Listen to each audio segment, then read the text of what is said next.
Hello guys! Ayun, nandito na kami ngayon sa loob ng airport sa waiting area at Cape Manila. Ang aga ng flight, ano? Mamaya pang flight namin, 3:41. See Cebu at 5 p.m. This afternoon. Cebu? Ay, hindi. Davao. Aga namin nag-check-in guys. So, excited to see because of what Davao and happened Samar. in the fire that happened at the airport, the open parking at the airport the other day causes so much difficulty in parking area this time. So before we can go to the covered parking or multi-level parking rather, we waited It's for already about 20 full parking. minutes because it's really full. It's Just just because we don't have any choices than to wait because we plan to park and fly. Pero yun, nakaya na namin shout out to sa makapag-park. mga Salamat security po. guards who assisted us and really help us find a space to park our car. Salute! Thank you. Ayan, sumakay na kami ng bus patungo sa airplane.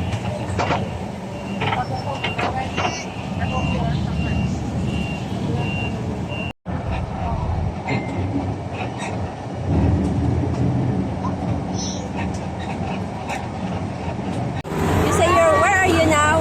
Where are you? Okay.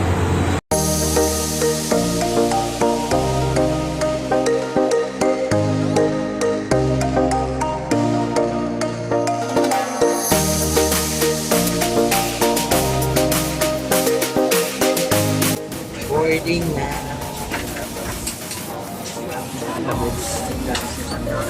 Mami.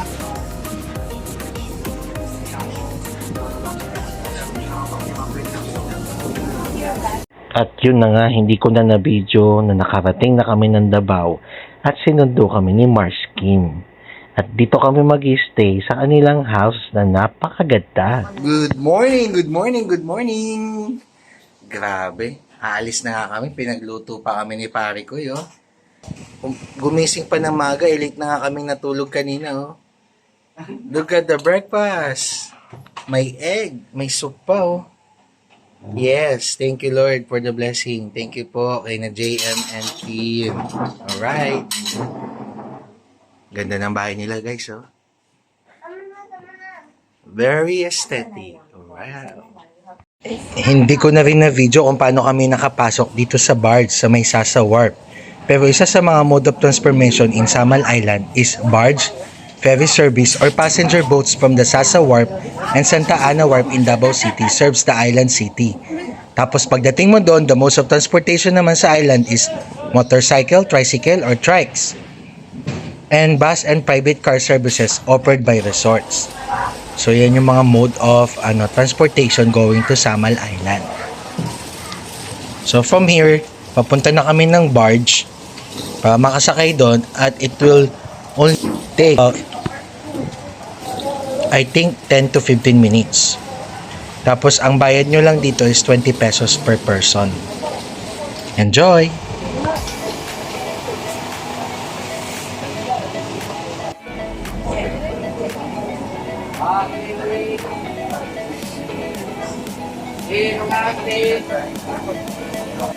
And we hope you have a pleasant onward journey.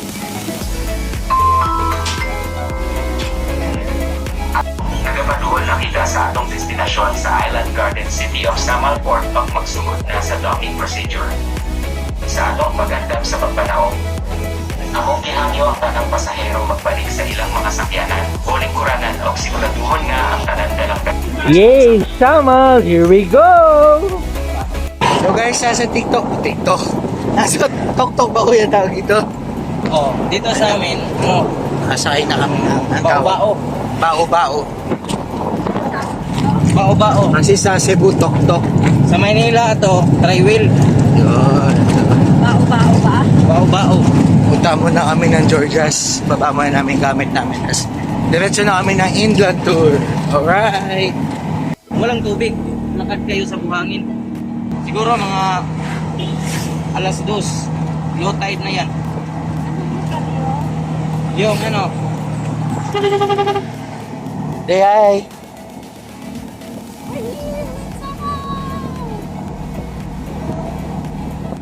So guys, ito yung sasakyan natin para sa inland tour. Kay Kuya Ren ba nasa sakyan? Tara, let's! We are going to the Bat Cave. Ang ganda dito.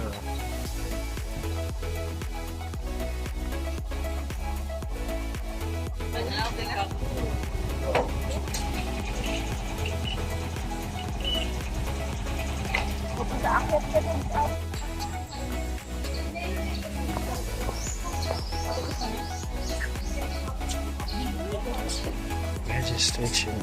Hello po, good morning. Guys, bago tayo mag-proceed, yung sa ating target area, meron na akong short discussions ha. Of course, all about importance of the bat sa ating ecosystem, lalong-lalo na sa ating dito sa Davao Region. So by the way, before anything else, search hawak ko dito.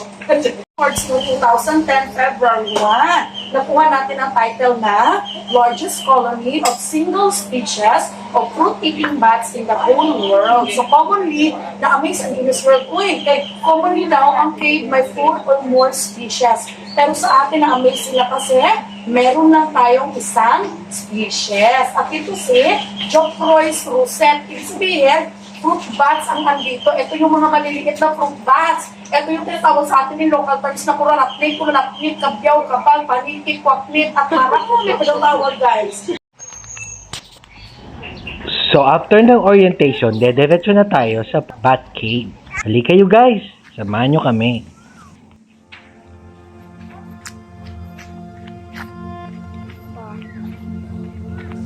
May mga suha na dito oh.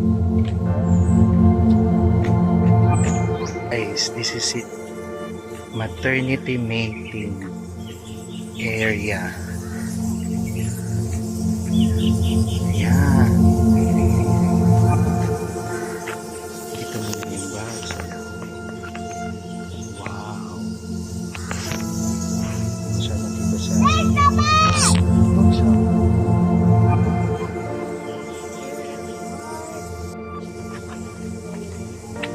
Okay.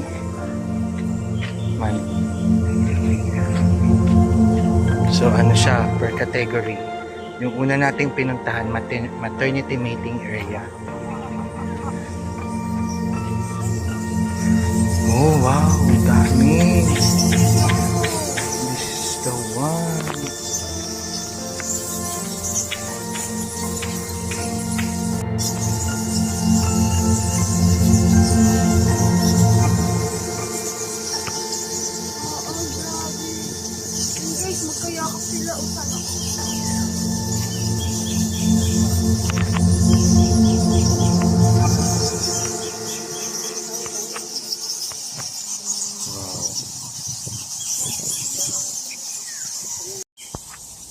Training ground.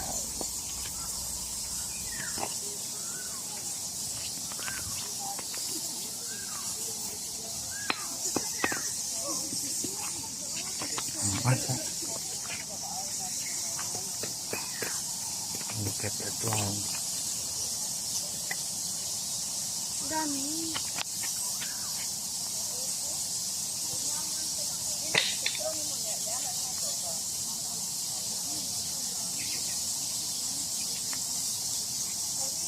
Tara dun sa main. Amoy na amoy mo dito yung tayo nila. Ito yung male's ward.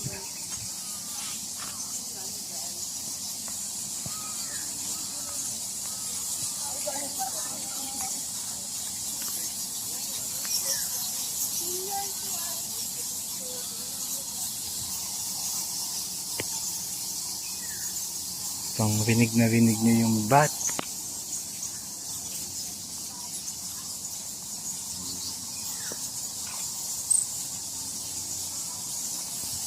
Pubat yan.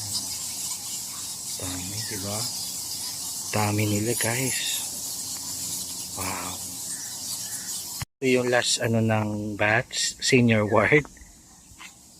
Ano kaya mangyayari? Ito mo lang Medyo tago na sila. So, ito matatanda na.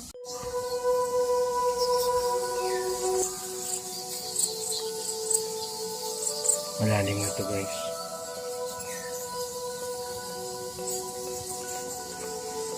May kukumpulan ng mga puno. Yan.